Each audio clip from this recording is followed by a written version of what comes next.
Right, so good evening. I'll make a start. As ever, it's quite a long agenda. Welcome everybody in the room, and obviously welcome everybody dialing in remotely.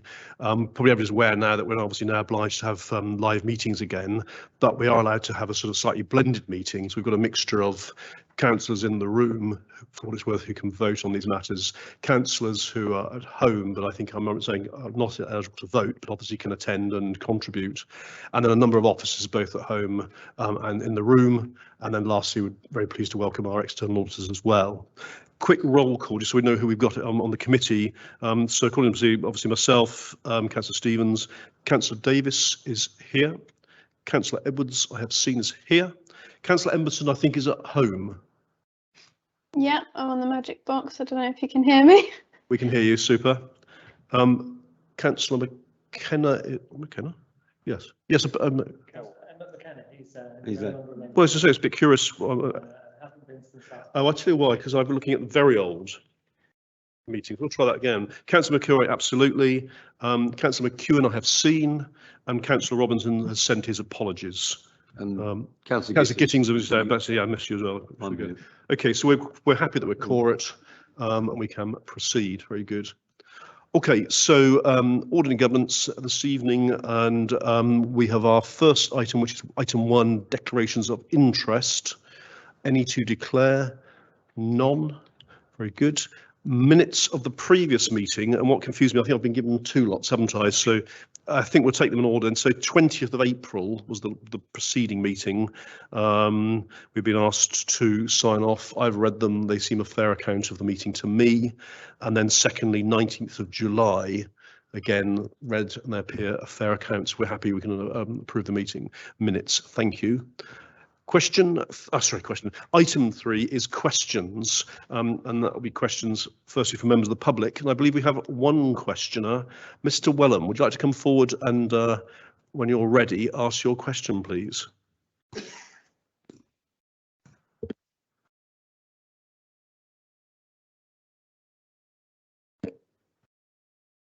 One, two, three. Thank you. There is an internal audit report titled Transparency Code published on the 1st of October 2020.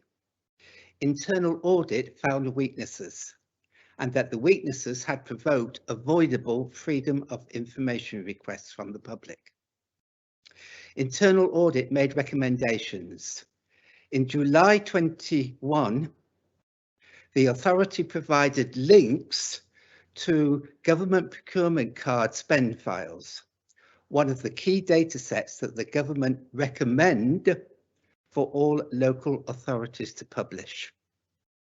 My question is, who is the officer and the position, not the name of the individual, in the authority responsible for the systems, including a timetable to ensure that recommended data sets are published timeously?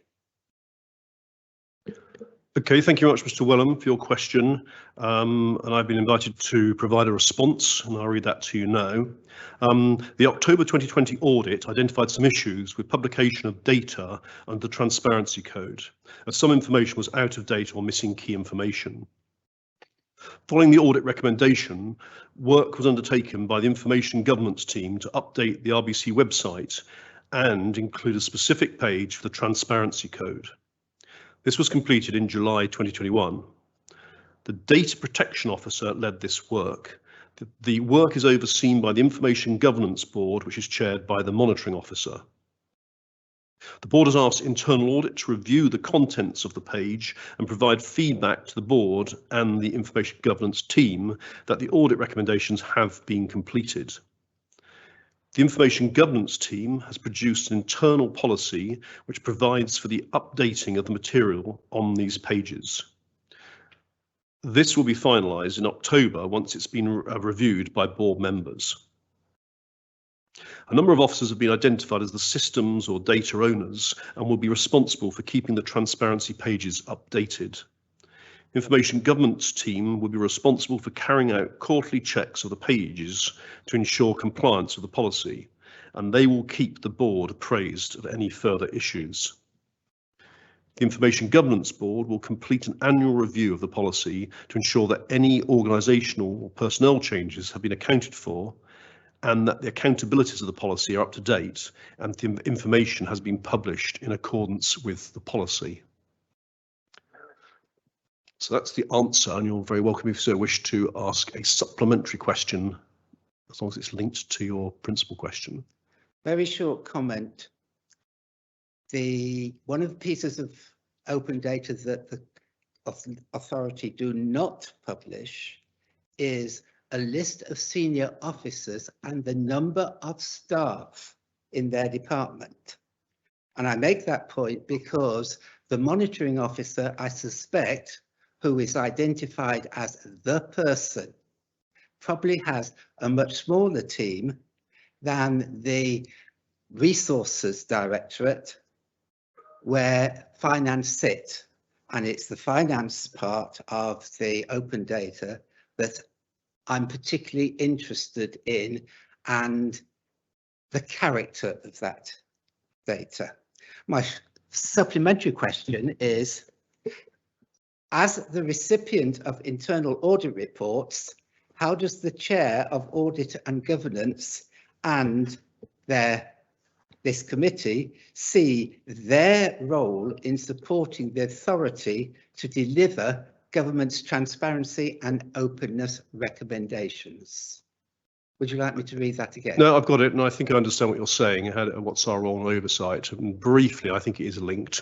I mean, the evidence will be for you this evening, and you'll see as we make our way through the evening agenda, there is indeed an information governance quarterly update, which we'll receive from the monitor officer. And I think you'll find that, unless I'm mistaken, that will incorporate exactly what you're asking for. We'll demonstrate that we receive a report, we will interrogate it, we'll challenge some of the sort of items presented to us, and the officers will note that. So I think that answers your question. Thank you. Okay, pleasure. Okay, so that's question item 3. So item 4 is the internal audit quarterly progress report. Regular slot from Mr. Harrington. Thank you, Chair. So for those of you who are familiar with my report, this is my quarterly update report covering the period from the 1st of July to the 30th of September. So there's a covering report, and Appendix 1 is the detailed summary report of the work we've done in the past quarter. Appendix 2 is the internal audit report for corporate repairs, facilities management, and Appendix 3 is the internal audit report for contract management in adult social care. So I'm going to just quickly skim through some of the areas we've covered, and then I'll be...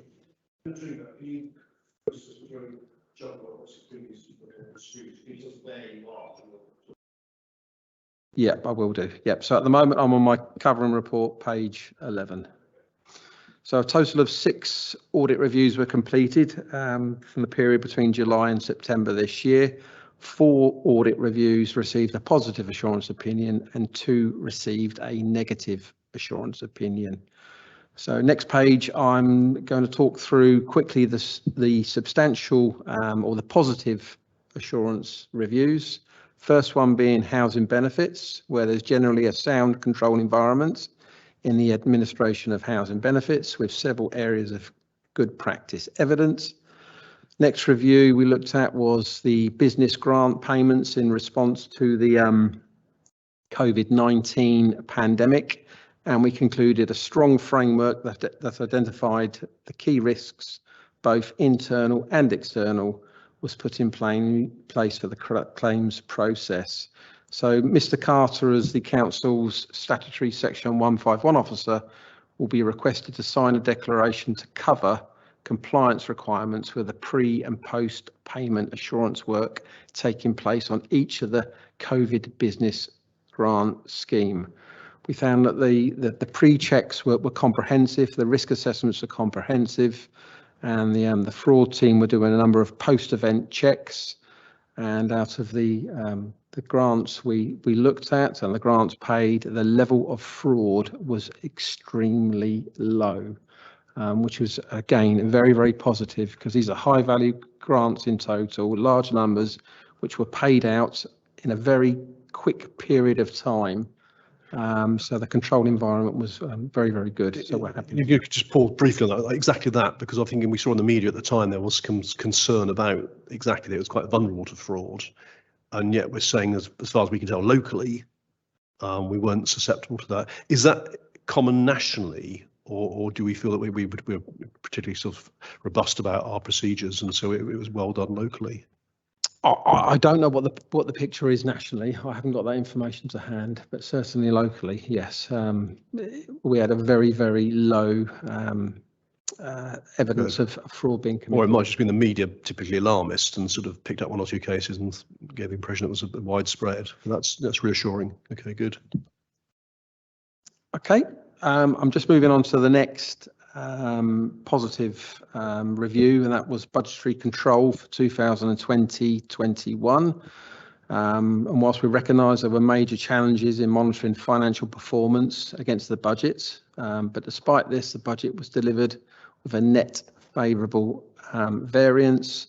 We did, however, make some recommendations to improve budget working papers and the need for training for budget holders going forward. The next positive review was we did a benchmark of the council's governance arrangements against SIP for Solace, the SIP for Solace framework and the associated principles. And the framework defines the principles that should underpin the governance of each local government organisation. So this wasn't an internal audit where we produce an action plan with recommendations. It was a benchmark of whether we were compliant with that framework. And on the whole, the council is compliant with that framework. We're working with the monitoring officer, Mr. Graham, to build a local governance, a corporate governance code of conduct or local code of corporate governance, and that will be reported. Or the recommendation is that's reported to this committee throughout the year. So just to comment, is that something also that external audit review? Is that what, sorry? Do external audit also review governance arrangements? They don't. So I just wonder, I mean, obviously we review it ourselves. Is there any suggestion that we might swap and look around with other local authorities, i.e. you review somebody else's and vice versa, so we have some comfort that obviously there's an external independent view as well? Is there any value in that? Well, this is a benchmark. So the SIP for Solace framework is guidance. It's best practice guidance of what a local authority governance framework should look like. So as I say, there are, I think, 7 principles and 20 odd sub-principles, and that lists all the evidence and supporting documentation that a local authority must have. And so it's more evidencing the documentation to support it rather than actually how it's operating? It's a combination of both. Okay. Okay. Because I remember a couple of years back, I remember SIPFA coming in and doing a review, did they not, of governance arrangements, is that right? And they seem very happy, I have to say. I would just add that the review which Paul's team have done is very thorough, and it's probably something which is amenable more to self-assessment, because you've really got to know the council and who the people are that run these different systems and processes and understand what policies and procedures are around the place.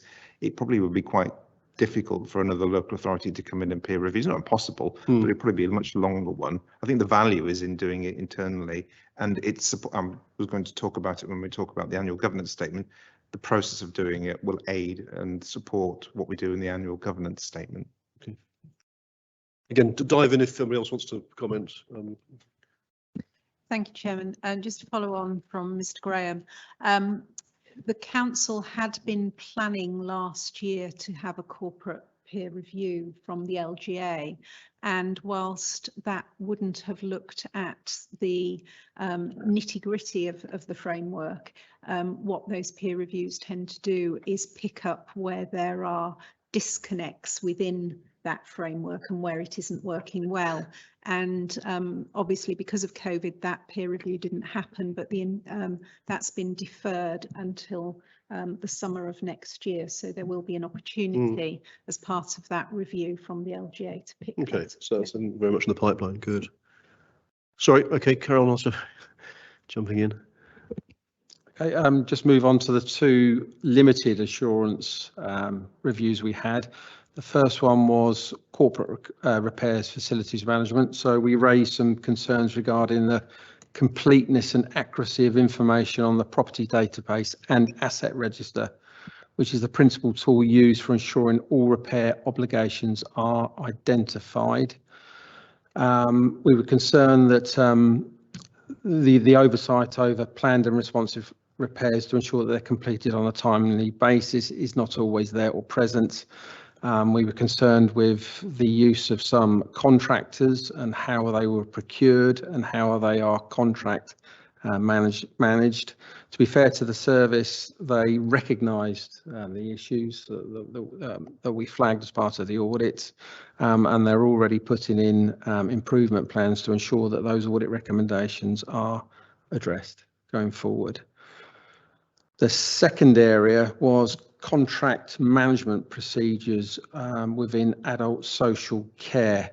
So adult social care commissioning presently makes use of a number of systems and approaches for managing contract information, and the use of multiple systems can lead to inefficiencies.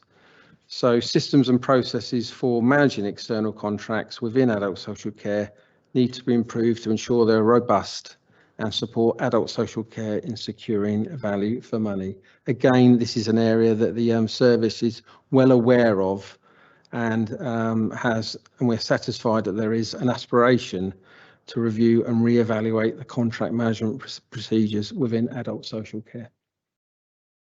That's Richard. Worth focusing on this one a bit, isn't it? Because significant amount of council spend comes through the adult social care area.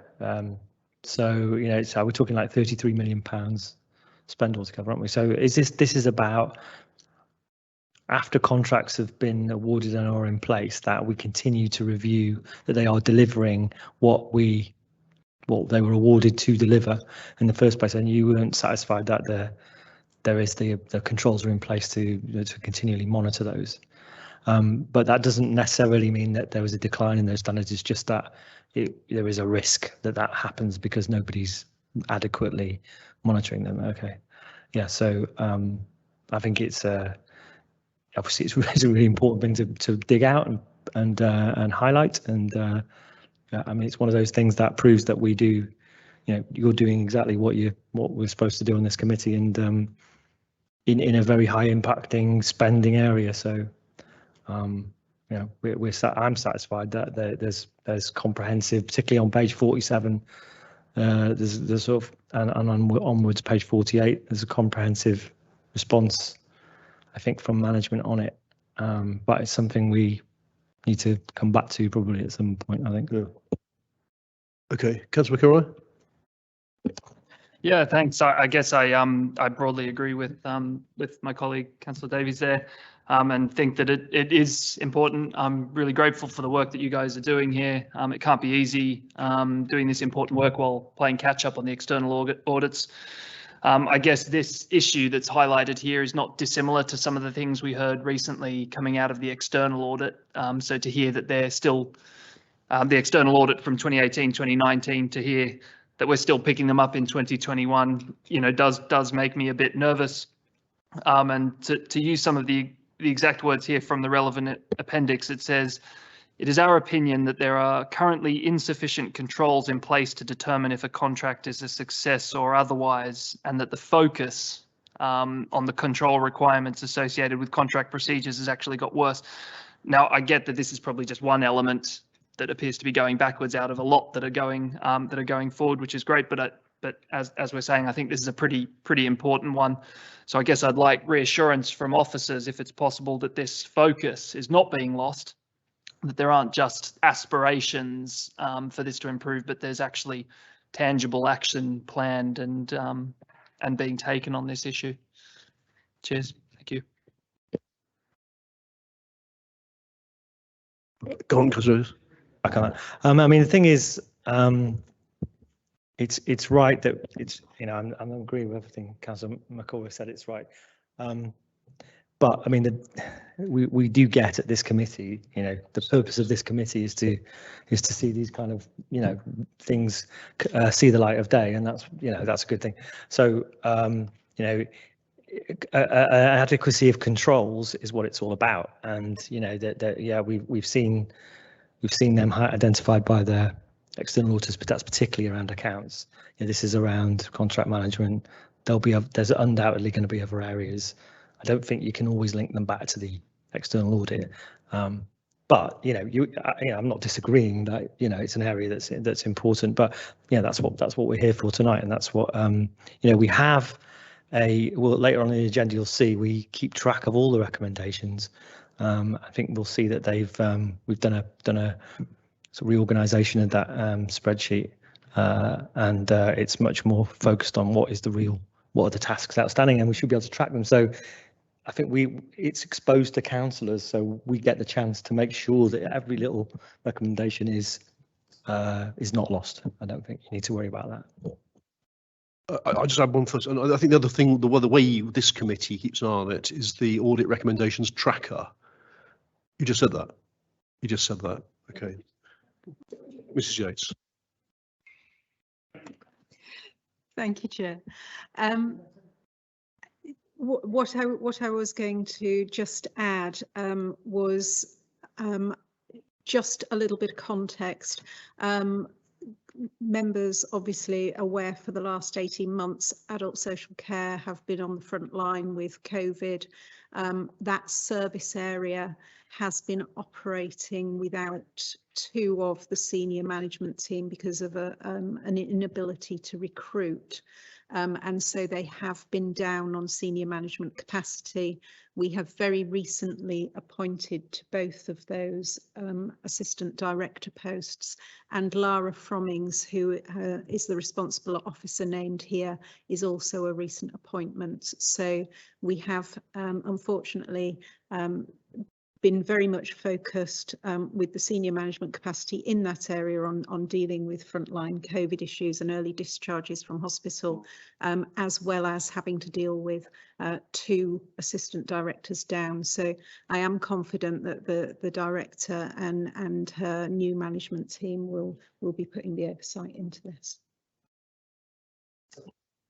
Yeah, I should have mentioned that. Adult social care and COVID, you know, it is an area. It's really. If there's one area that's going to be hit, it's that, isn't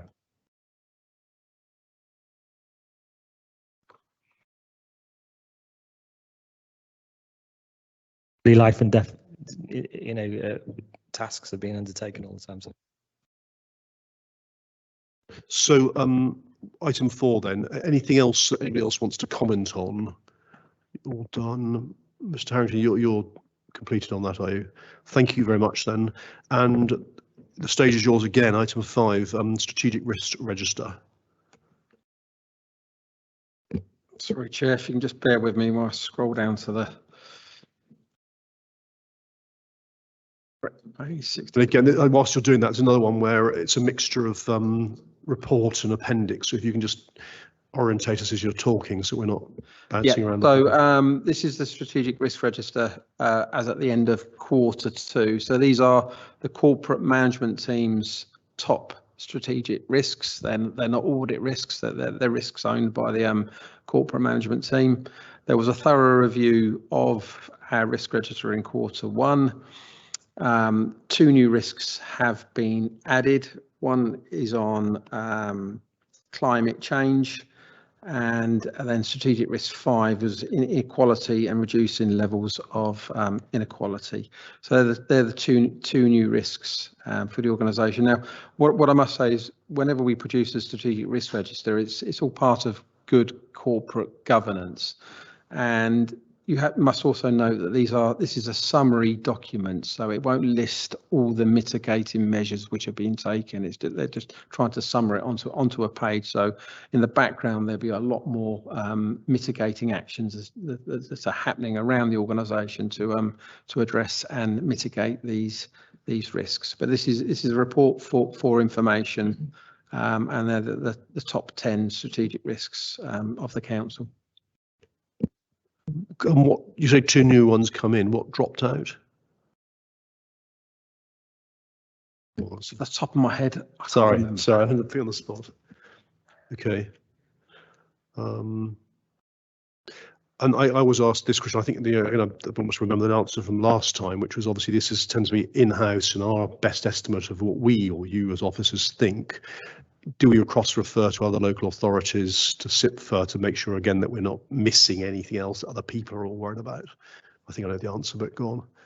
Yes, that's one of the first things we do as part of populating the risk register at the beginning of the financial year, is to cross-reference our risks with other local authorities and what's in the national picture. Okay, any comments on the matrix?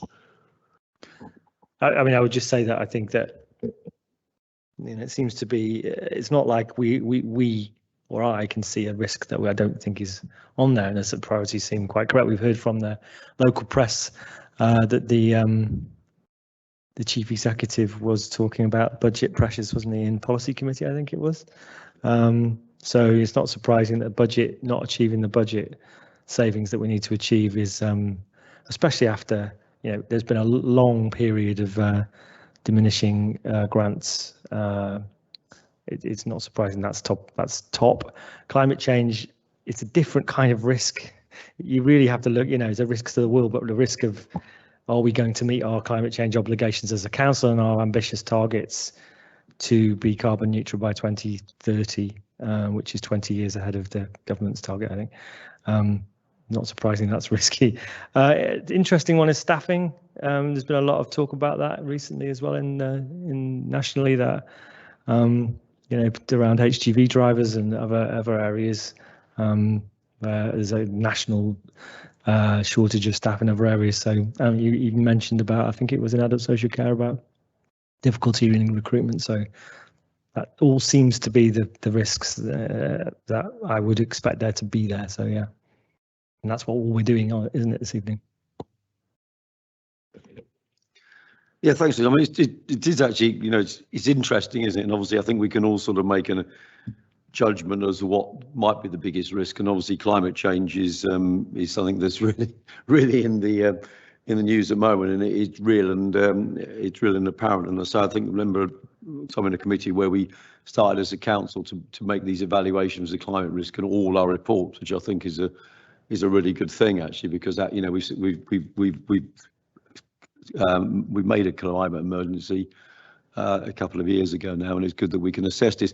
I suppose my question is, how is this risk being measured? Because the scores, okay, at the moment we know there's budget pressures, all counseling budget pressures, and we know we might have a staffing problem. But how are we arriving at these risk matrices? What's the basis of the judgments and how they're made? I'm slightly intrigued as to how we arrive at these scores.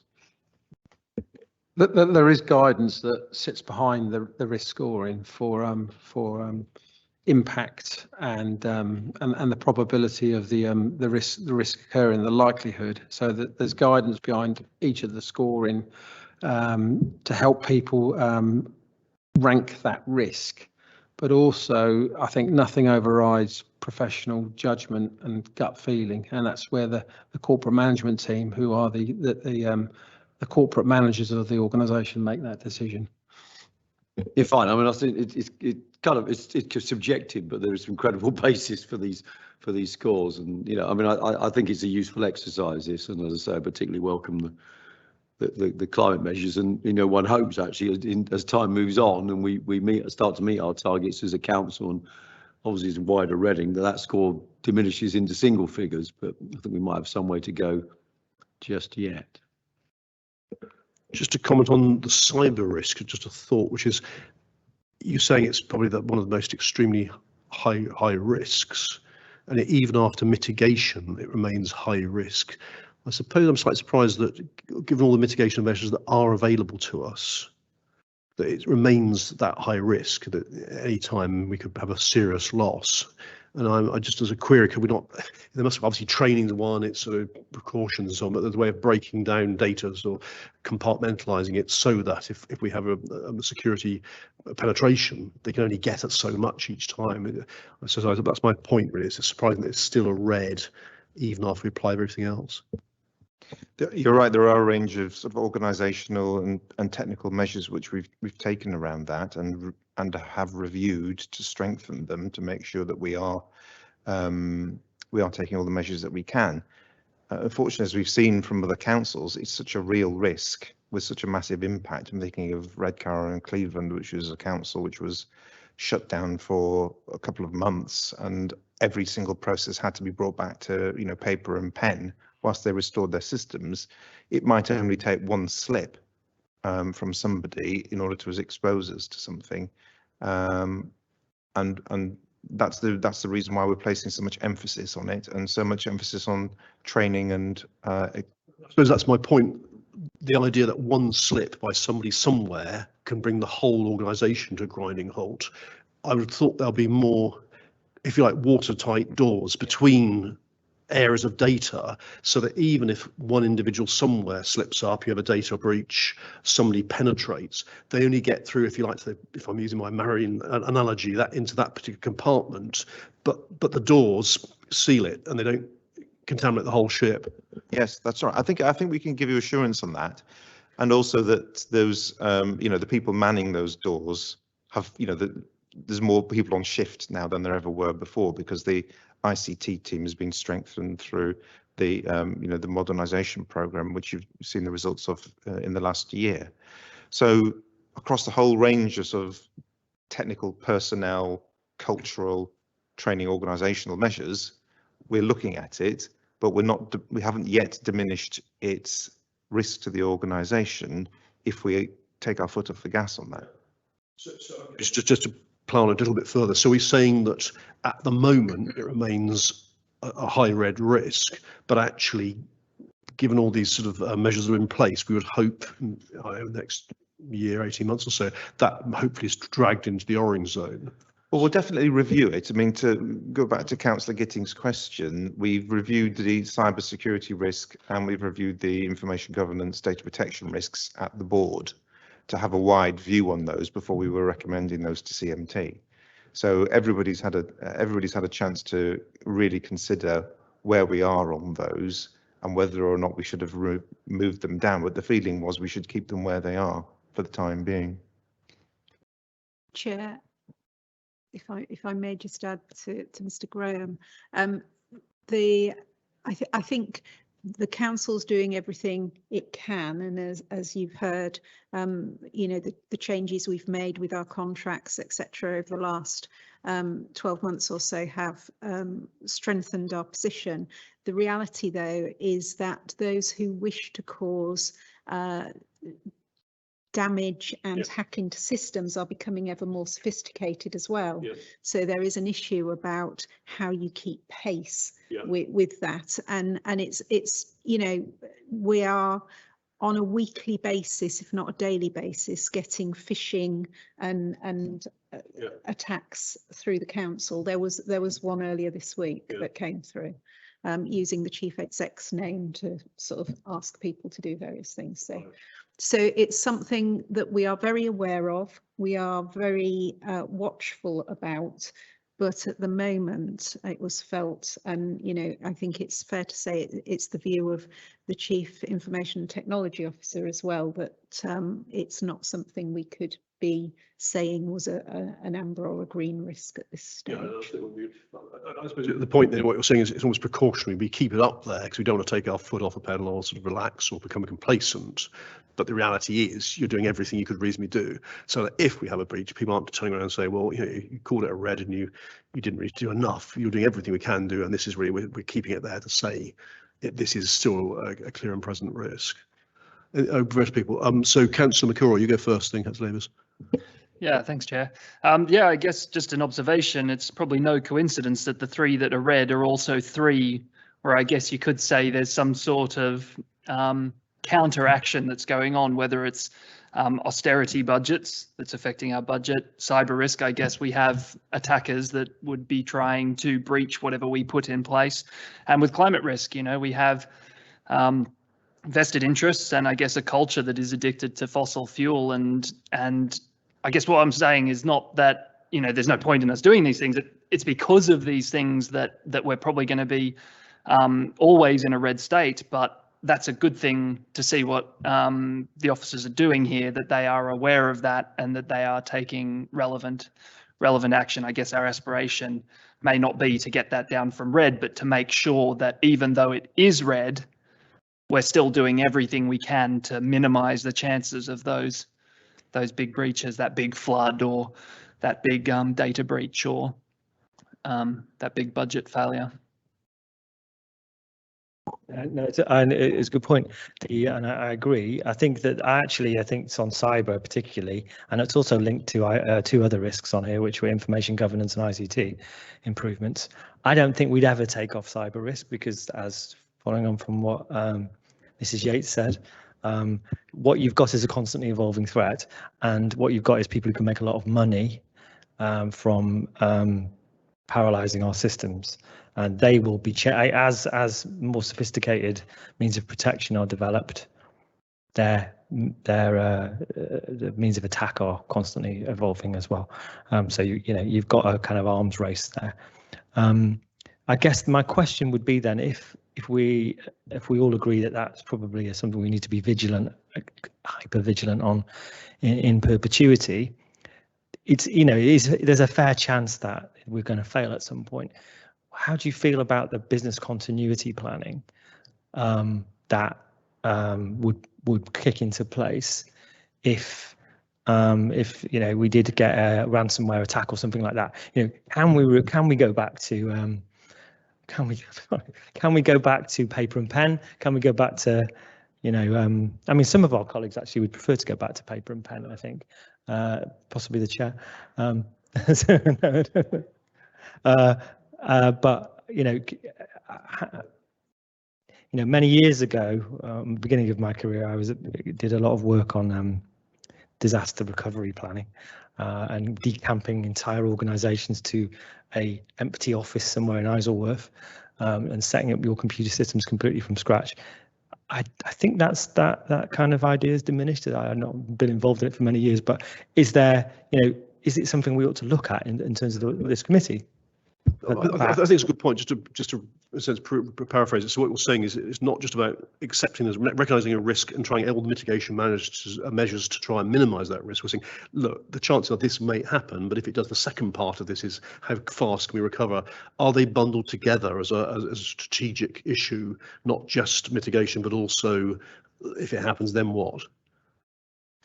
Yes, is the short answer. They're being bundled together, and we are looking at them. We have had a discussion at the Information Governance Board about the sort of things which we want to see covered in business continuity plans, and so that piece of work is underway.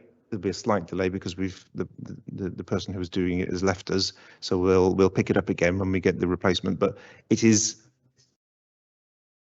yes, he leaves.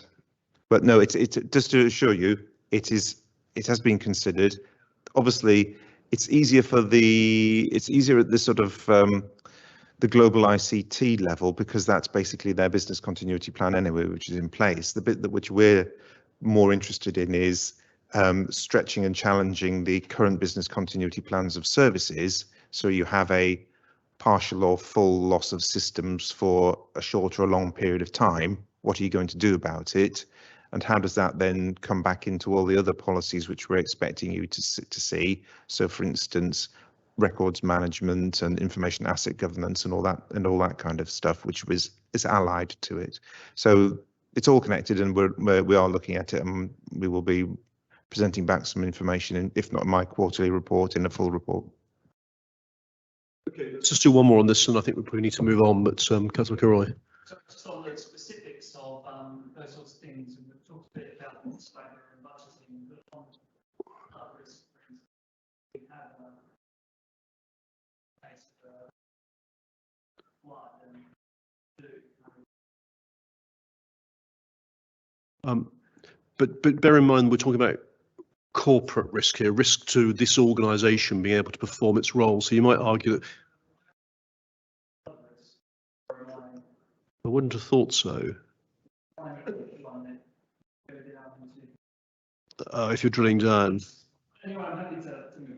Yeah, okay.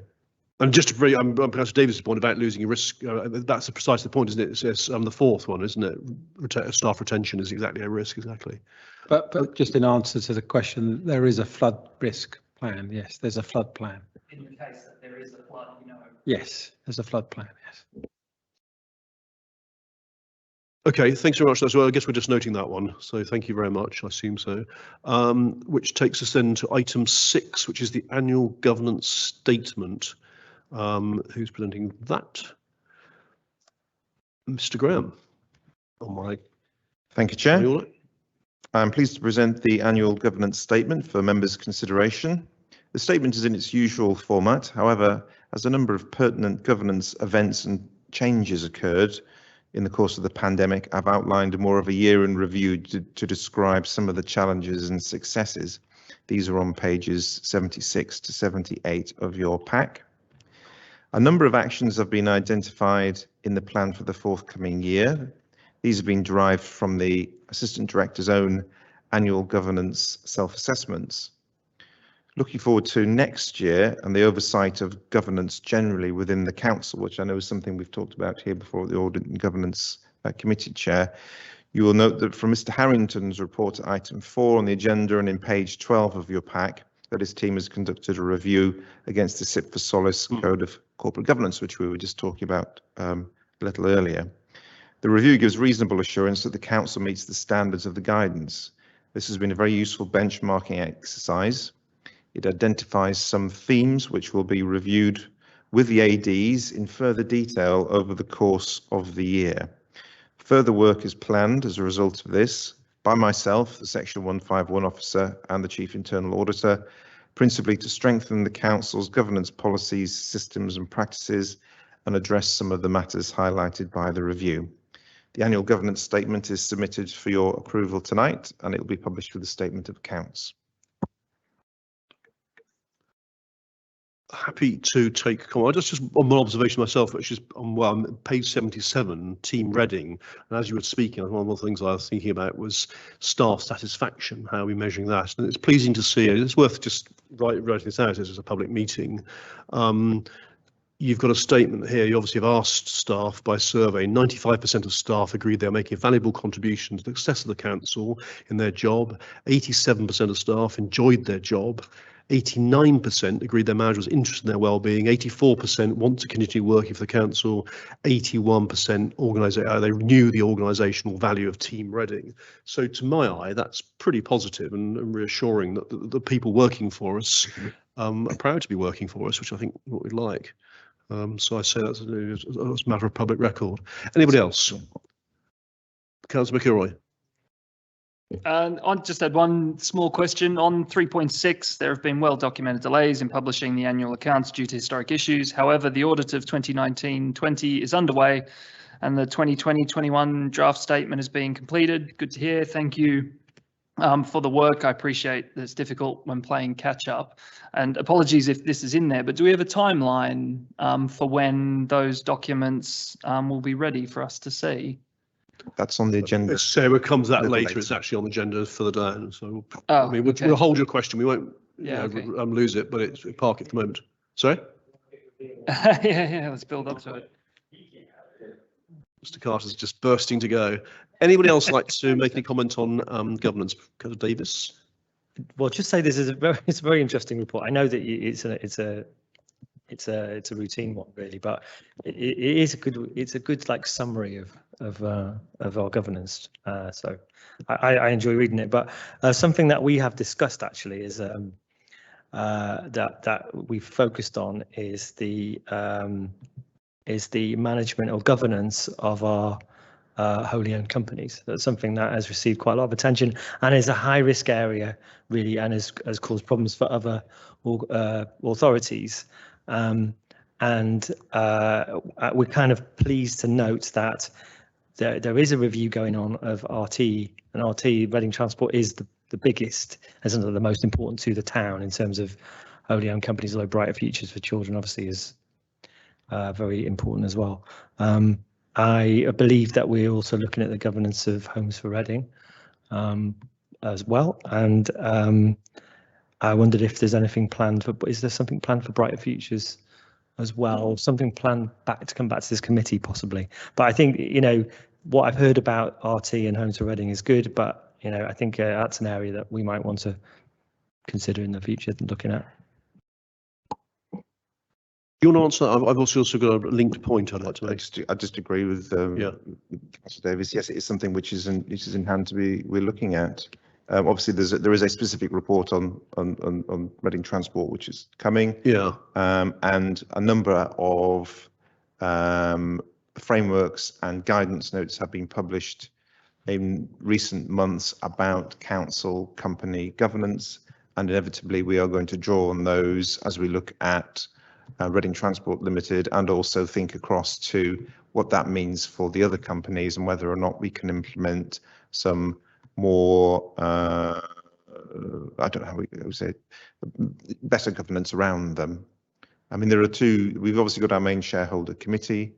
They're looking after the policy committee is looking after, what is the performance of those companies and what is the governance of those companies, and receiving reports about those, so we can look at how that information is coming into policy committee.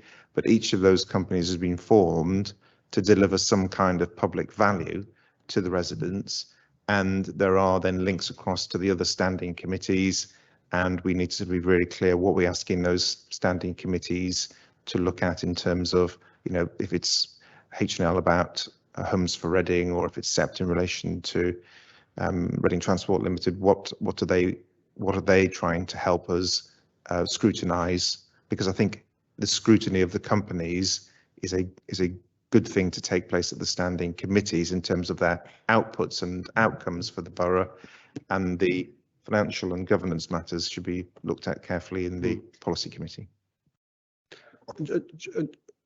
You go first then. I really welcome particularly the point about Homes for Reading. I don't remember H&L as getting a report on Homes for Reading for some time. So whether that applies to SEPT and RT or the other committees as well. But I think as chair of that committee, I really welcome us getting more involved in fulfilling our shareholder responsibility, or certainly looking at what value that's delivering to the council. Can I just pick on that as a link point, which is what I was thinking, was linking back to the previous report, ICT risk register. The risk you identify, SR4, that the council fails to have in place appropriate oversight and scrutiny of its companies. Now, I would argue that actually we probably do have quite good oversight, and that seems to come through. I'm surprised in some ways that is still an amber item of the top 10, but it would strike me that the much greater risk to our corporate objectives would be that a financial stress or failure of one of those companies, and yet you don't seem to include that as one of your top 10 corporate risks. So I'm just curious that you'll feel oversight is a risk, albeit amber, but financial insecurity of those companies isn't a top 10.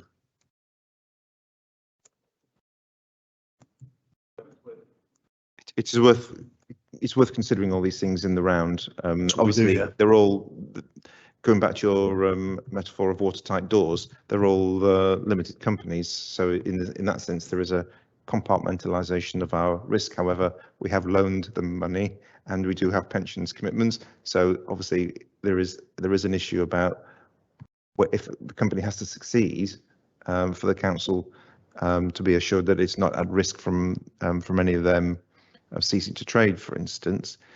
It's worth bringing all those things together. If I could just add, the reason I think it's down there as the risk being around appropriate oversight of governance arrangements as opposed to the failure of a company is because the council's levers as shareholder are through that governance framework and oversight through the articles, and how chairs of boards, how NEDs are appointed to the boards, and around the ability of those boards to direct the company in the right direction and make sure that there isn't a financial failure.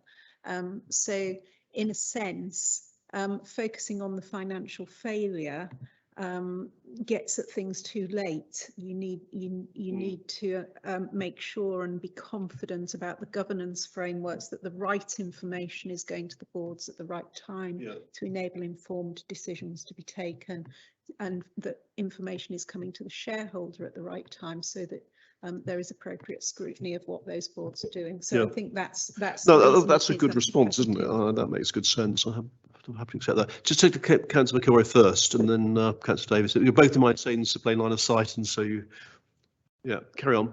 Sorry, you go. It's all right. It's all right. Your turn. I don't think I had my hand up. You got your speaker on. That's why I could see you illuminated. After all that build-up, I don't have anything interesting to say, but I mean, plus de change. It's not just about the risk of those companies failing, though, is it? Obviously that's important, but they also deliver important services to the council. Particularly, brighter futures. We rely on them for very substantial, important policy aims to the council. So, just wanted to make that point.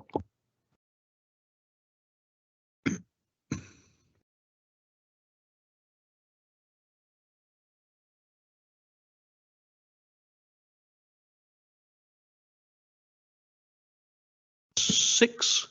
So item 7. Just to be belt and braces, Chairman, are you going to approve the statement? I think we invite the committee to approve, and I see hands going up, so we approve it. And Graham, thank you. You can relax and go home happy tonight. Okay. So sorry, that was the annual government statement. So the next one is the information government's quarterly update. Okay, again, Mr. Graham. Thank you, Chair. I'm presenting my report for members' consideration. There's somewhat less to report on this occasion, as there's only been one board meeting between the last report and the publication of this report, and that just is due to the timings of the meetings over the summer. I draw members' attention to the figures for training uptake on cyber security and data protection. As part of the work to scrutinise where training has been undertaken, or more to the point, where it has not been undertaken, officers have reviewed the number of users in the Learning Pool e-learning module. This has resulted in a number of leavers being cleared out of the system, and that's affected the total number of users, and therefore there's a change in the figures from the last report in July. In that last report, we were working on the basis of 2,086 users, and now we're working 1,943 users. Just reflecting that the way I presented that in paragraph 4.10 of the report might not have been expressed as clearly as it could have been. Right. So I just wanted to clear that up. But the number I was referring to there was 50% who had actually achieved the training that we were looking at in July. So could you just explain that a little bit more carefully to us? So you've got the current figures are below in the table of 410. Yep. How do your 2,000 or 1,900 numbers relate? Oh, I see down the bottom, is it? No. How do they relate to these numbers here? So for 411, I've said, sorry, not 411. Yes, the total number of staff has been adjusted to 1943. In your July committee, this was reported as 1043 staff members, or 50%. But actually, the total number was therefore the double of that. It was the 2,086. That's just what I wanted to clear that up in case there was any confusion. And we are talking about cyber security training and information governance training here, aren't we? And yet we're saying in certain departments, for instance, across that right, only 23% of people have actually completed the information governance training. Is that what we're saying? Some of that is that is the new module on information governance and data protection. So what that won't pick up is people who have actually previously done the old module of data protection, because we updated it in 2021. So we are going around again to insist on people doing the new module, and for it to be repeated annually, because it has been an update. So that's why the information governance and data protection figures might appear lower, because cybersecurity was new and people were told to move on to it. People were already doing information governance and data protection. But when the course changed, we cleared out all the people who had done the old course, and then they all had to start again. So obviously some people might have thought, well, hang on, I only did that 6 weeks ago. But I have confirmed to everybody, yes, it is the 2021 course that we're measuring, and it's the 21 course they have to do. So again, the rest of the committee, correct me if you disagree, but I feel what we need is a fairly clear picture on this, because if we're saying, as we have done earlier, that one of the key strategic risks to the organisation is IT security, one of the ways you mitigate that is people doing the training. Yes. And yet it's difficult for me to understand these figures and say I can see quite clearly that people are doing the training or they're not, they're resistant, or there's certain pockets. So I think the way I think this committee should be saying it really challenging is, yes, we can see that vast numbers of people are doing it and doing it quite quickly, or no, they're resistant, because that clearly is helping mitigate the risk, or no, it's not. They're actually really not playing the game. So perhaps other people want to expand on that. Yeah, I mean, I share the chair's, sort of concern. I mean, you see figures like this, and it's difficult to get into perspective. But I mean, I'm very strongly in favour of actual people working at home, particularly during the pandemic, because I think obviously it's help people's, health and security is one thing, and also giving people flexible working. So I think it's to be welcomed. But I just wonder, I was going to say, what percentage of figures of people who are actually not based in this building haven't done the test, as against people who are in an office where somebody might give them as they walk past the desk, to give them a gentle reminder to do it. You see what I'm driving at here is that that sort of balance between sort of having it's a hierarchical approach, but just a little gentle reminder sometimes in person can be better than somebody calling you in a Zoom meeting. Well, we are approaching it a number of different ways, because we've got to. Everybody needs to do the training. That message has been agreed, from cascading it, from communicating it, from pushing it through different messages and different media. We're approaching it in as many ways as we can, and obviously being in the remote world and people slightly separated from the office means you can't do things like catch them at the front door, put up posters, and walk around and encourage them to take a sweetie if they've done their training and that sort of fun thing. So we are pretty much on the sort of nagging scale at the minute of the communications, but we have got to push it on because it is so important, as has been identified. And we are now providing a cut of data. We've been through the system. And the purpose of going through the system and clearing it out is to provide the assistant directors with clear information about where in their teams they have got pockets of success. I'm going to highlight my colleague, Mr. Harrington, whose team has got 100% on cyber security.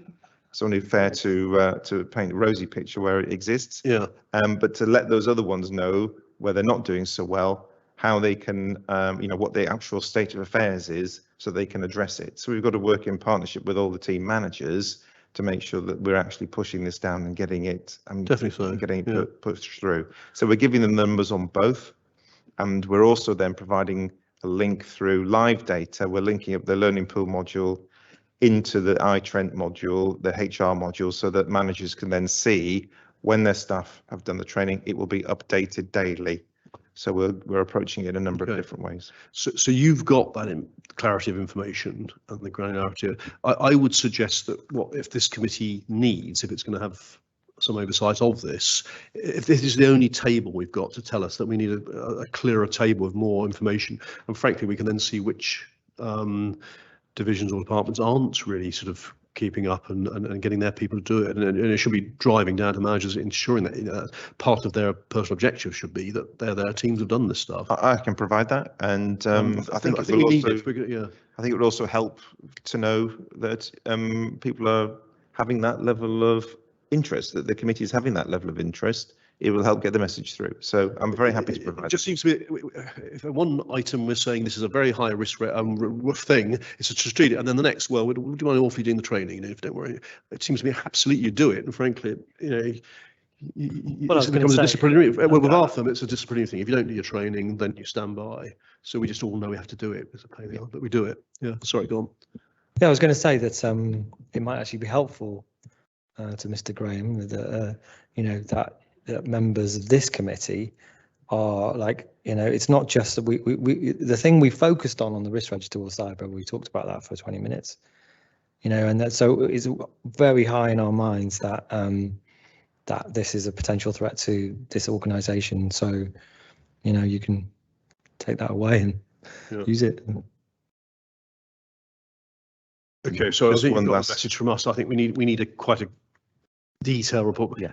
Obviously, so we can see the progress, we can see where Yeah. people are resistant, and we will obviously want to know why they're resistant, what's being done about it, Yeah. to link back to our strategic risk, which is obviously extremely high. Yeah. And we'll Anybody be- else want to sort of pile in on this one?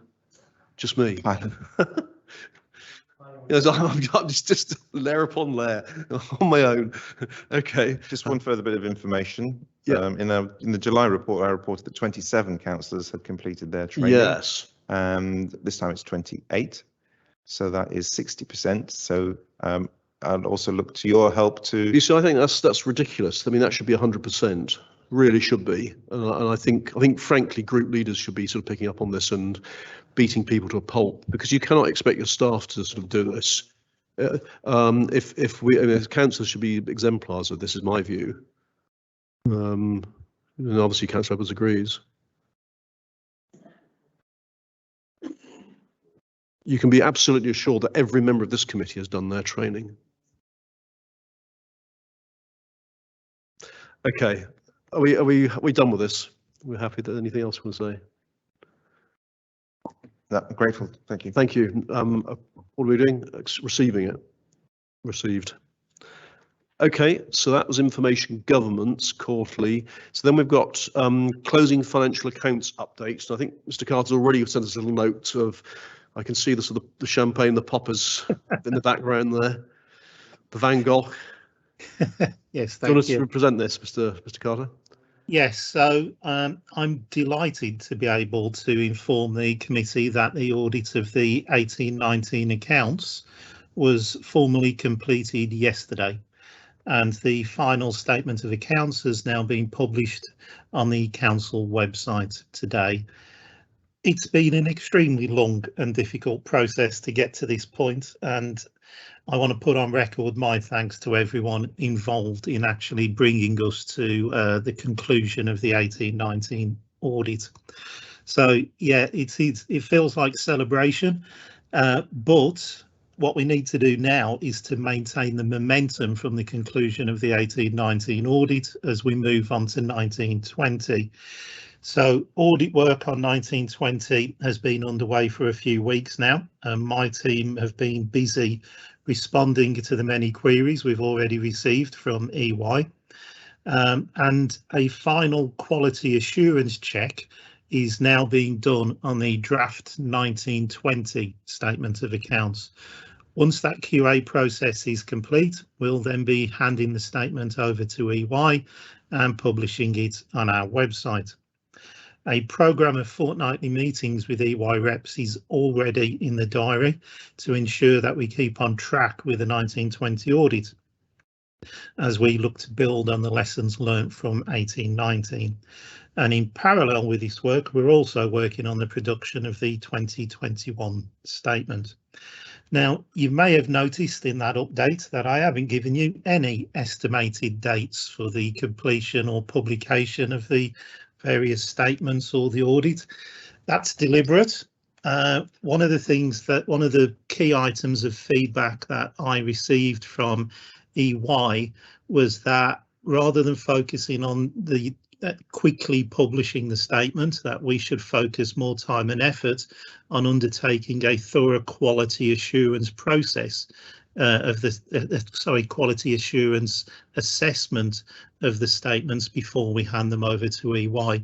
So although I now have a draft statement of accounts, myself and the senior members of my team will be taking the next few days to undertake that real thorough QA process.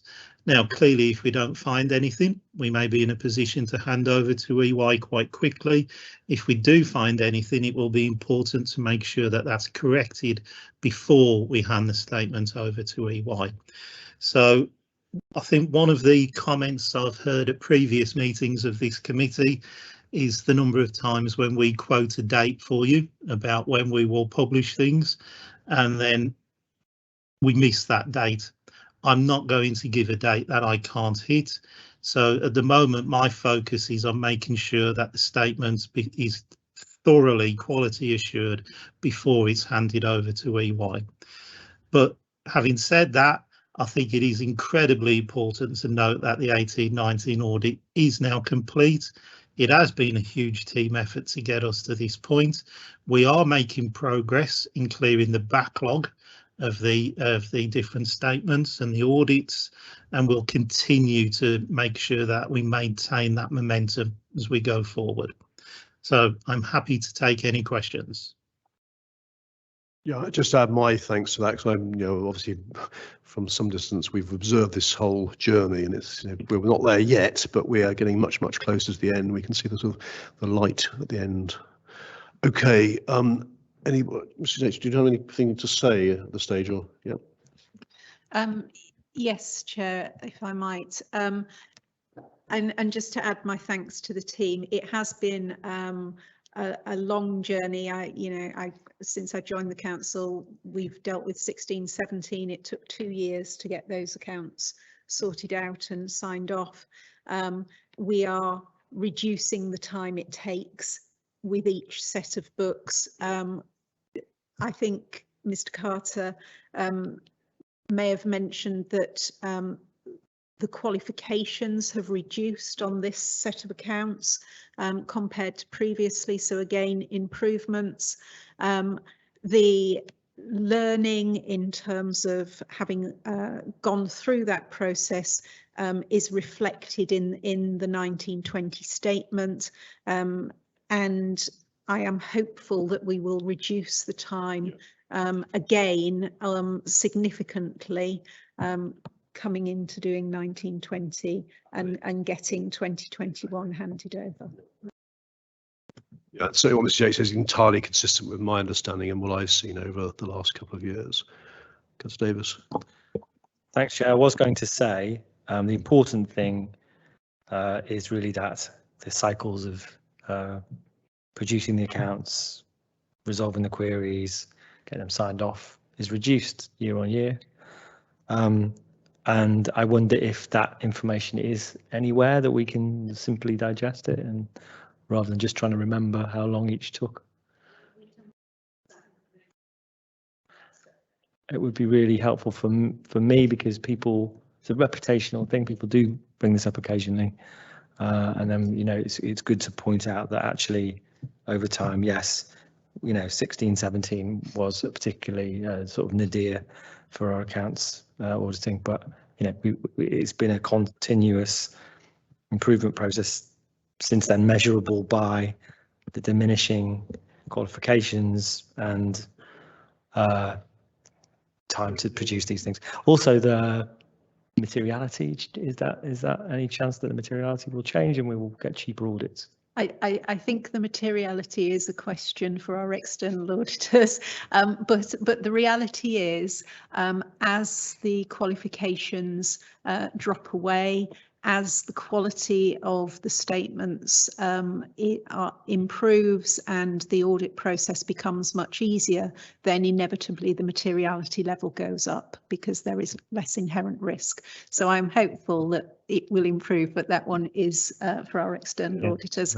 But just in terms of showing that trajectory from 16-17 to where we are, I'm sure Mr. Carter will be able to present that in a report. Yeah. Just one comment from me, then I'll go to the two thoughts. One is, absolutely, the direction of travel is really pleasing and reassuring. We're getting back, again, and I've been using getting this train back on its track again. So the two things, one is to make sure that once the train is back on the track, it stays there and we don't have another derailment.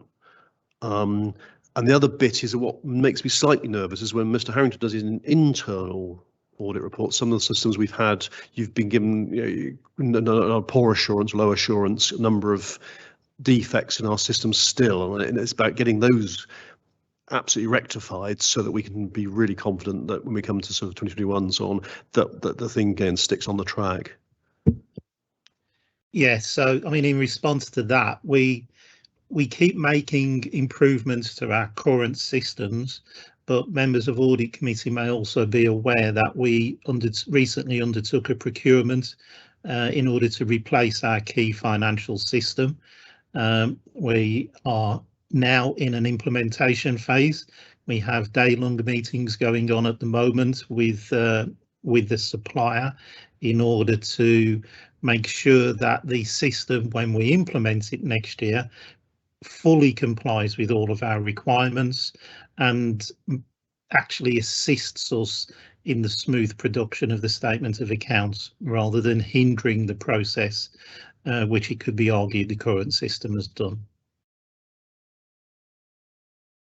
Councillor McCurry, you want to speak? No? Okay, I thought you indicated earlier.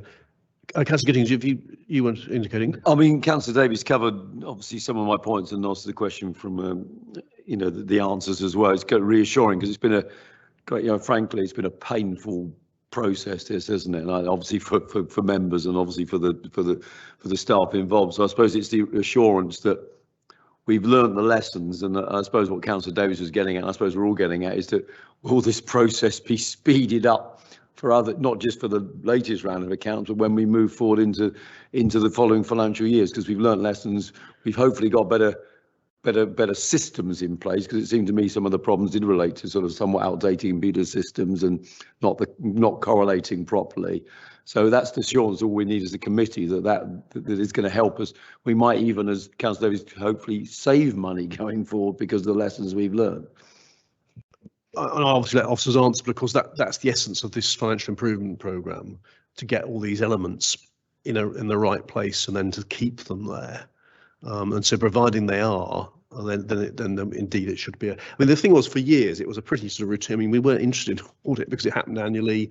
It just was not an issue, and it's only when it crashed in 16, 17 that suddenly it kind of became a major issue. We all learnt about it in horrendous detail. So hopefully it gets back on and it becomes a sort of a matter of hygiene almost. It just happens annually. It shouldn't be a big issue. Sorry, looking in the wrong direction. Yeah. And I think that's what you were saying back at when we yes. It is. That's exactly the ambition. I mean, my view is that with things like the statement of accounts, my ambition is to make the whole process boring so that nobody feels, so it just becomes a smooth running. It happens as a matter of course. We hit the deadlines and we report progress to audit committee, but without the problems that we've experienced in recent years. So that's definitely our ambition. Yeah, we like boring rather than drama. That's what counts anyway. Okay, so I mean that's all very positive. We do. Okay, so again, we note that report. Thank you very much, and that's to say, it's a good news report, isn't it? Right, have I lost myself? Not quite. So that was the closing financial accounts update, which is good. So item 9, which is the implementation of the audit recommendations tracker. And again, this is one that's evolved over a couple of years, hasn't it? It was real Councillor McKenna's baby, wasn't it? He was our terrier on this one, so I'm not quite sure who's taken over that role. Mrs. Yates, your name's against this. Yes. Thank you, Chair.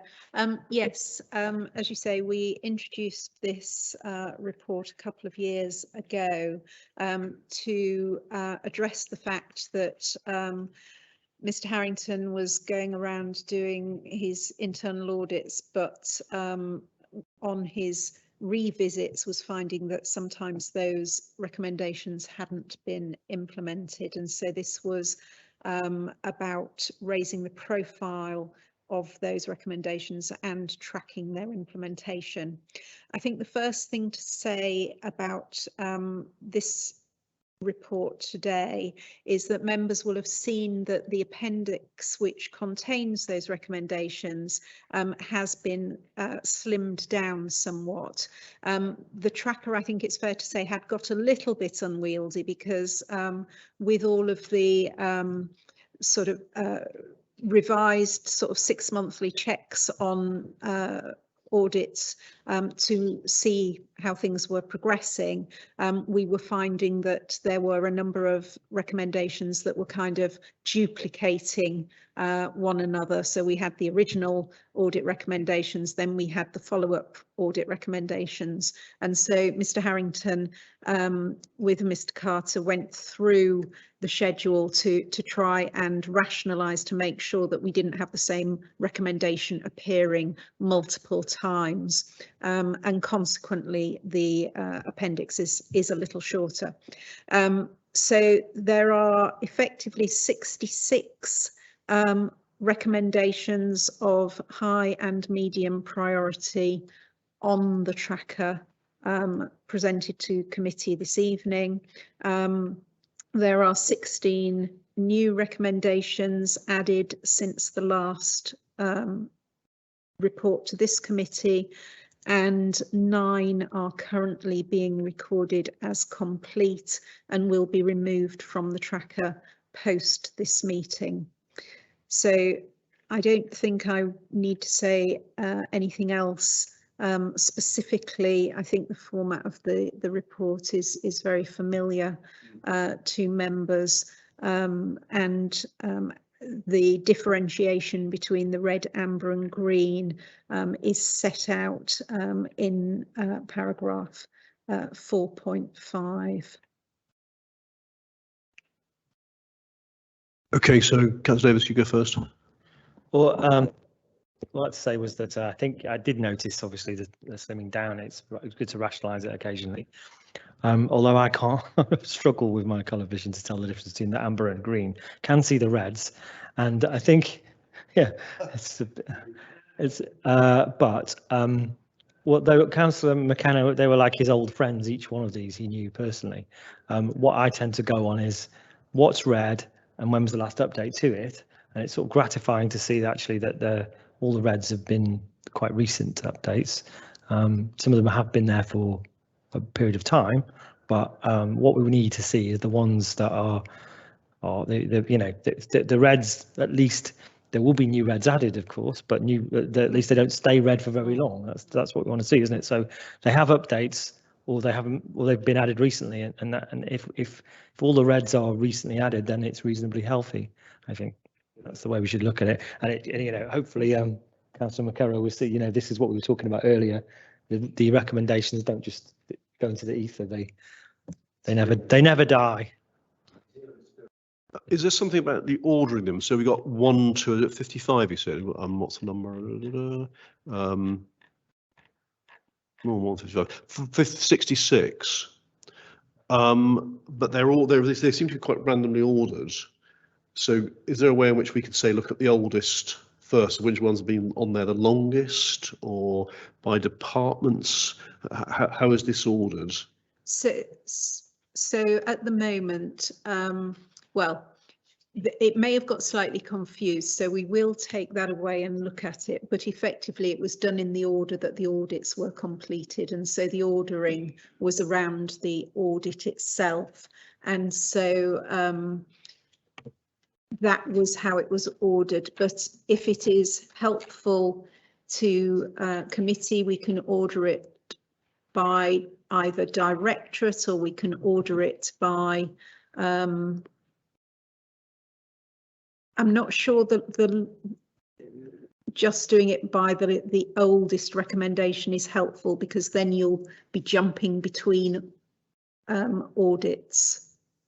Yeah. So maybe we can do it in date order of the audit, which is what originally was there. So what I'm thinking is this is good. It comes to us, it's highly visible, and presumably anybody that's got something that's been sitting around for ages feels awkward about it. That's good.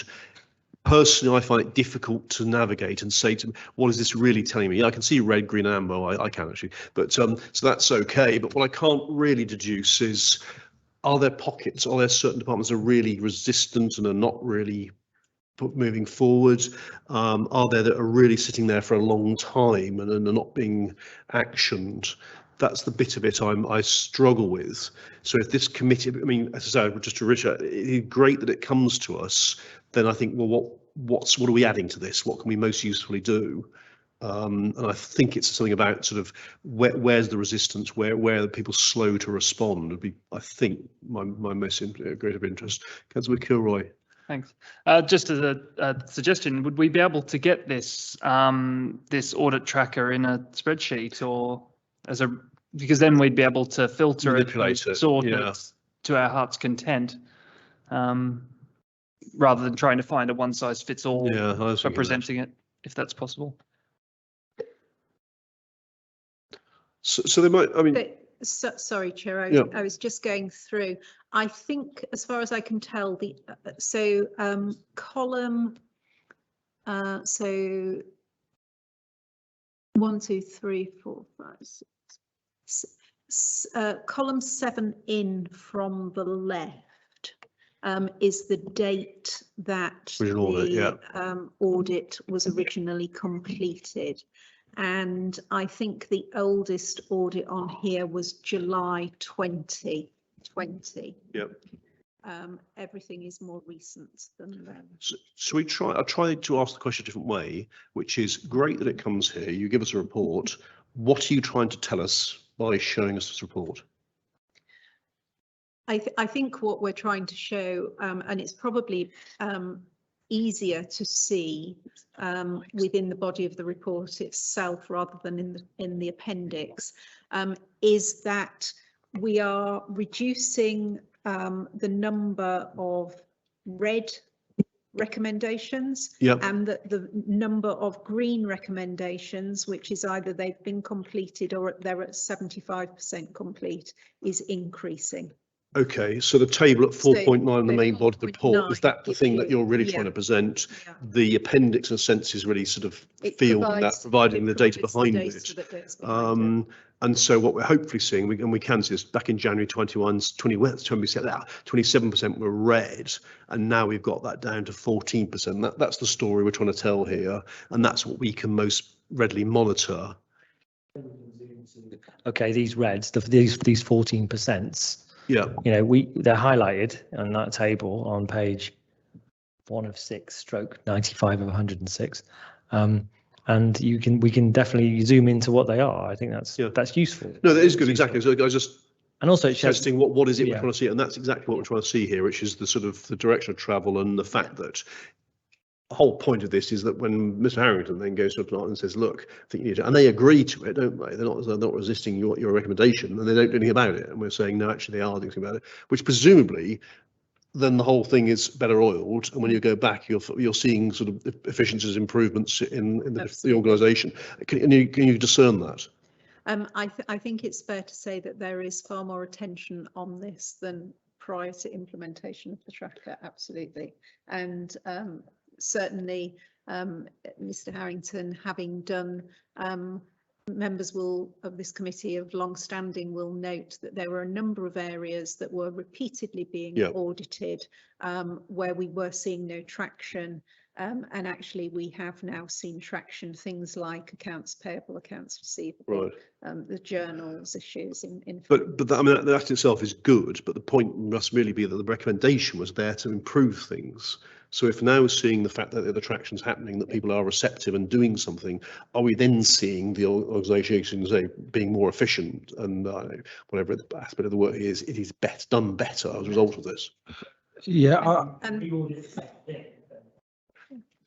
They could be implementing the actions, but it doesn't necessarily result in an improvement, because if you like, the observations aren't significant. If they're really useful observations and they've then done it, then hopefully you're seeing actually a better, smoother running engine. Lots of benefits to it. And I know Mr. Harrington wants to come in, but if I can just add on that specific point, it is the case that in some of those areas, the external auditors were also making comments. It was causing problems with the external audit, certainly in 16-17, to a lesser extent, but also in 17-18, because the evidence wasn't there supporting journals and transactions that were going through the accounts.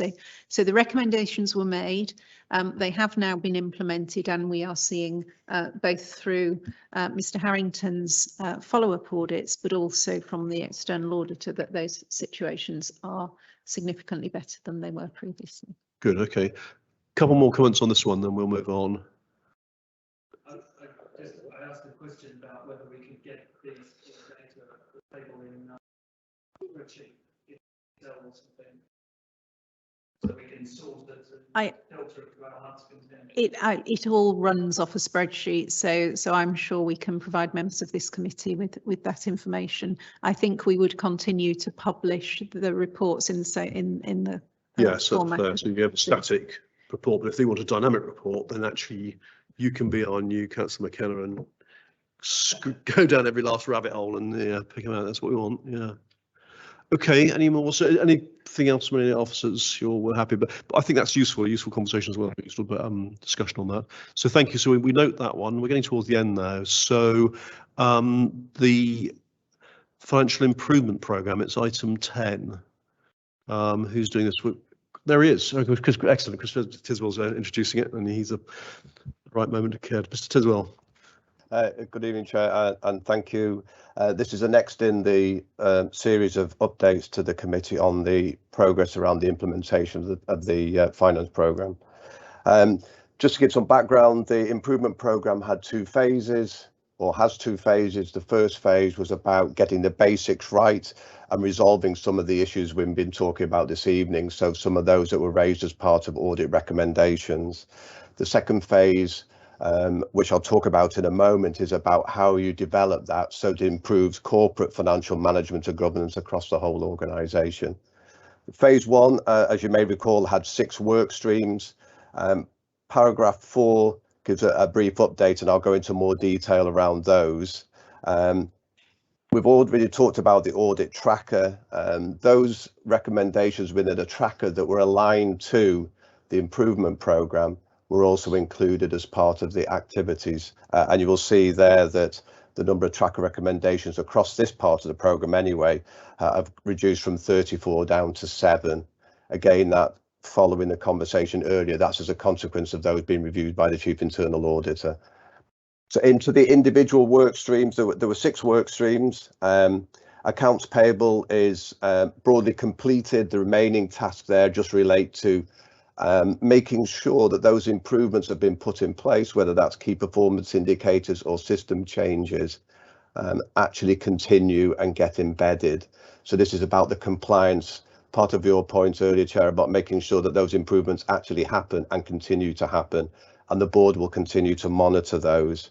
There are 3 recommendations from the audit tracker that are remaining, 1 green and 2 amber. Accounts receivable, there are 3 areas still being addressed as part of that programme. One around reviewing and assessing historic debt and controls around reporting, developing a service level agreement, and then training and user guides. And the final area of that one that's not yet started, it relates to looking at the team, how it's put together, how it reports, and essentially the structure, defining roles as well. Chart of accounts has been completed and there are no audit tracker recommendations. Good. And on the reconciliations and final accounts, we've heard an update on that already. There are 4 tracker recommendations around reconciliations, which again is about improving the process so that on an annual basis we don't have the same issues that we've had in the past. So it's developing those so that it improves the process. The final one I would comment on then is around the finance system. There are only 4 deliverables around this, and we're in the second to last, which is the implementation stage. I wonder whether the committee in the future would like to get an update on that implementation process. I don't know. At the moment, it's just flagged as part of the improvement programme. Finally, because a lot of the phase 1 areas are coming to a conclusion and moving into business as usual and will require monitoring and compliance, the Finance Transformation Board is also going to look at its role and composition and thinking about how we move into phase 2. That phase 2 change is around, as I said, the corporate change, corporate finance and governance arrangements, which will need to be aligned to the implementation of the new finance system.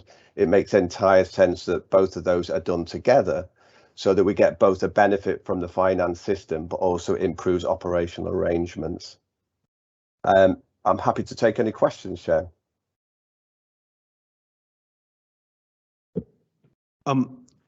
Questions from members of the committee? I mean, my observation is this is really pleasing. I mean, we set this up, I can't remember how long ago it was, a year ago, a year and a half. I mean, excellent, the progress that has been made. It's a very positive picture. Thought would be, you say what's in terms of reference, it strikes me that if you're introducing a new major financial system to replace the current system, that would seem to me the transition to that and the comfort that we get all the right data across and it's functioning correctly. It would feel to me that that's going to be quite closely dovetailed into this, if not part of the program. I appreciate it's not improvement, but it's transitioning, which strikes me as potentially risky, and so we want to make sure that all these things are linked together.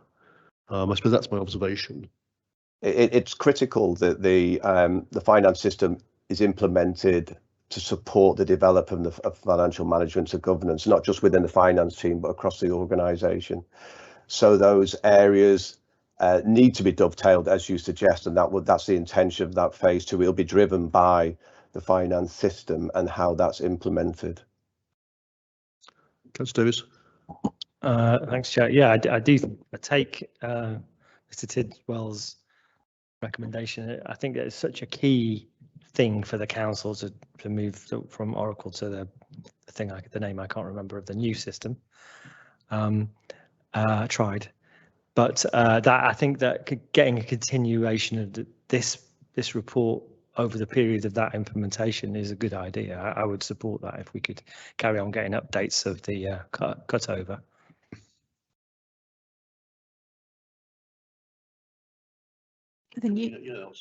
Sorry? I'm now going to get it wrong. I think it's advanced. It is. Yay! I tell you what, you can't see the heartbeat.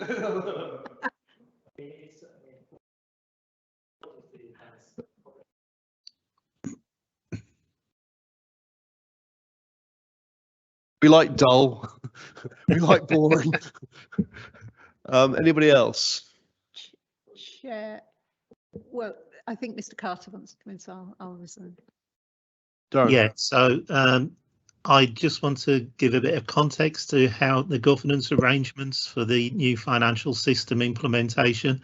So there's a project board which meets every 2 weeks, which I chair, which has representation from across the council and Brighter Futures, and has senior representatives from Advanced attending the meeting.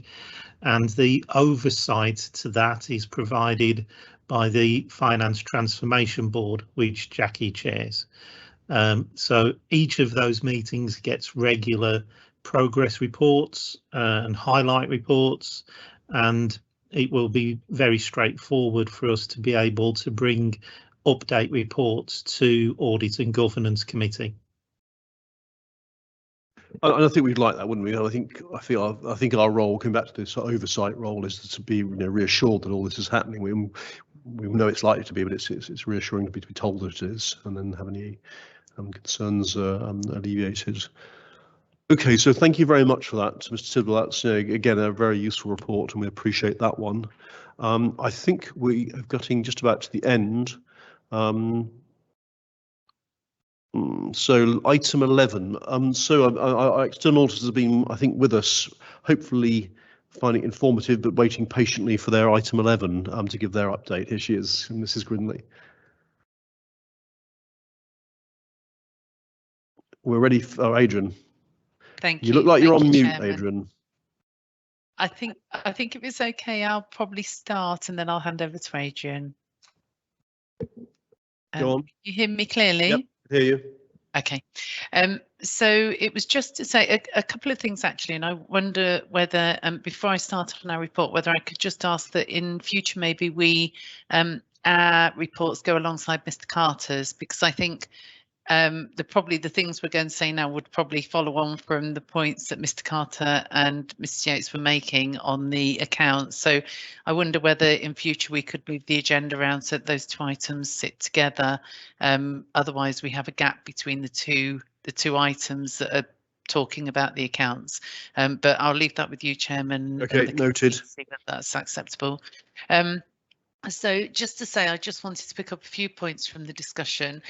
Firstly, totally agree with the points that Mr. Yates made about the 18-19 accounts, but actually more the journey that it was taken from 16-17, 17-18 and through to 18-19.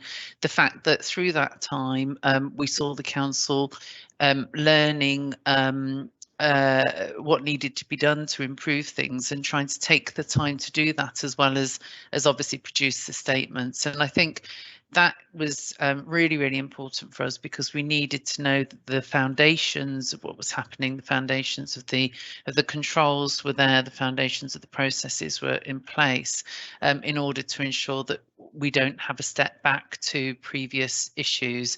I think for us, we're clearly going to remain sceptical of that, and professionally sceptical, and within that we keep an eye to internal audit findings as well.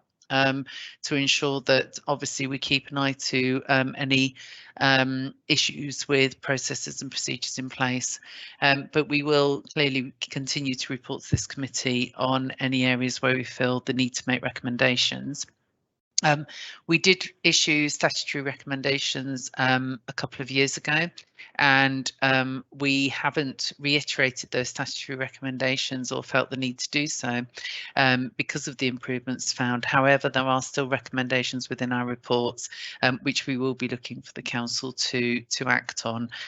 The qualifications have reduced significantly, and that's been great to see, and we would like to see that continue. So I think it's just to reaffirm some of the messages that were made earlier from our perspective for yourselves as social charge with governance, but also to say, you know, we're not out of the woods totally, and we need to make sure that a lot of the work that's been done to improve things is well embedded and continues to make a difference. So we'll be keeping an eye to that.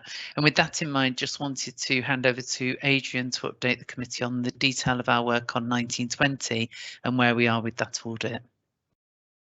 Yeah, thanks, Maria. So I suppose it's quite unusual that we would start a subsequent audit having not finished the first one, but I think for the point of view of the council, there was such good momentum that we felt that we needed to kind of put the resources in place and really try and get the council back on track to make sure that actually, as Darren had said, the audit becomes more process as opposed to such a big thing. So so before we'd signed off the 18-19 accounts, we had a team working to try and pick samples and kind of work through some of the initial testing. So the kind of key focus there is really kind of getting things back to the council to enable officers to really prioritise and try and work through some of the sample selection as quickly as possible. And we've got a team in place all the way through to Christmas. As Ms. Yates had said, the focus is to try and really get through as much stuff as possible in the next 3 months. And we believe that with the team we have in place, we've got good continuity from the previous audit. We had good working relationships with senior officers. And as Mr. Carter had said, we have twice weekly meetings. So again, that helps to keep the focus and kind of brings the right people to those meetings to make sure that actually we get quick resolution and actually we get the right amount of focus on the audit to try and make sure that actually we get through the process as quickly as possible. I know one of the committee members had raised the point around the timelines. I think from my perspective, I think it took us 33 months, I think it was, to do 16-17.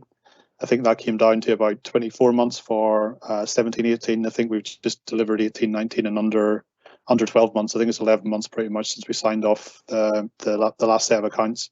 So hopefully that trajectory will continue into 19-20. And as Mr. Carter said, they're also preparing the 2021 accounts. So hopefully by the time we get through 19-20, hopefully with lesser issues and kind of a much smoother process with the learning from 18-19, then we'll be in a much better position to get back through 2021 and then obviously moving into a much more normalised cycle, which would take us back to us concluding the audit and then not been visible for hopefully 3, 4 to 6 months, which is kind of a normal process within other bodies. So that's probably all I want to say. It was just to give the committee some assurance to say that we've kind of committed quite significant resource to get the council back on track, and hopefully we'll work through the officers through the next 3 months. We believe that would take us quite a way through, hopefully starting a good process, delivering 1920, and then hopefully into next calendar year, starting into 2021.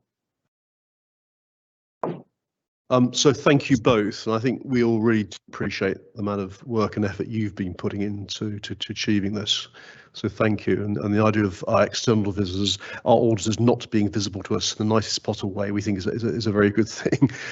Okay, any other comments or observations?